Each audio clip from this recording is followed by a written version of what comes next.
7 hikmah berkurban. Kurban tanda orang bertakwa. Menyembelih hewan kurban dan membagikannya kepada yang membutuhkan menjadi tanda bahwa seseorang menjadi seorang muslim yang bertakwa.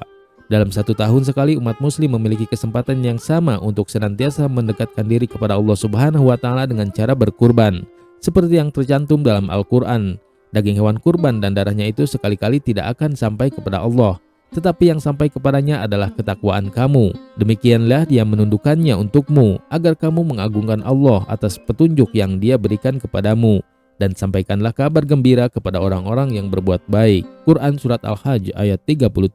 Sarana membangun kepedulian sosial. Menyembelih hewan kurban kemudian membagikan dagingnya kepada orang-orang yang membutuhkan akan membentuk kepedulian terhadap sesama. Sebagian masyarakat kita belum tentu dapat makan daging sekali dalam setahun. Maka kurban dapat dijadikan sarana membangun kebersamaan dan keharmonisan hubungan antara yang punya dengan yang tidak punya.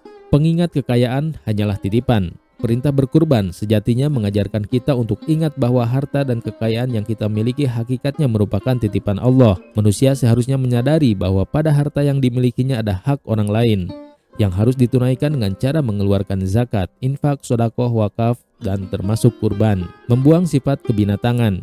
Tidak dapat dipungkiri, manusia memiliki sifat-sifat kebinatangan dalam dirinya seperti rakus, tamak, serakah, dan mau menang sendiri. Penyembelihan hewan kurban menjadi simbol untuk menghilangkan sifat-sifat tersebut. Maka dengan berkurban, diharapkan semua manusia dapat membuang, menyembelih sifat-sifat yang dapat mendatangkan musibah dan bencana.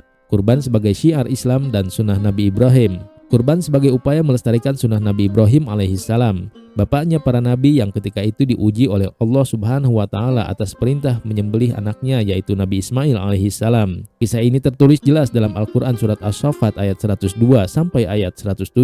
Jika setiap mukmin mengingat kisah ini, seharusnya mereka mencontoh dalam bersabar ketika melakukan ketaatan pada Allah, dan seharusnya mereka mendahulukan kecintaan Allah dari hawa nafsu dan syahwatnya. Menumbuhkan sikap bersyukur. Tasyakur yang sempurna harus melalui 2 jalur, yaitu jalur pada Allah dengan sholat dan ibadah lainnya, serta jalur pada manusia dengan meningkatkan ibadah sosial. Sholat dan kurban merupakan salah satu contoh tasyakur 2 jalur tersebut. Kurban amalan yang disukai Allah Subhanahu wa Ta'ala. Dari Aisyah, Rasulullah SAW bersabda, tidak ada amalan anak cucu Adam pada hari raya kurban yang lebih disukai Allah melebihi dari mengucurkan darah, menyembelih hewan kurban. Sesungguhnya pada hari kiamat nanti hewan-hewan tersebut akan datang lengkap dengan tanduk-tanduknya, kuku-kukunya, dan bulu-bulunya. Sesungguhnya darahnya akan sampai kepada Allah sebagai kurban dimanapun hewan itu disembelih sebelum darahnya sampai ke tanah. Maka ikhlaskanlah menyembelihnya. Hadis riwayat Ibnu Majah dan Tirmizi.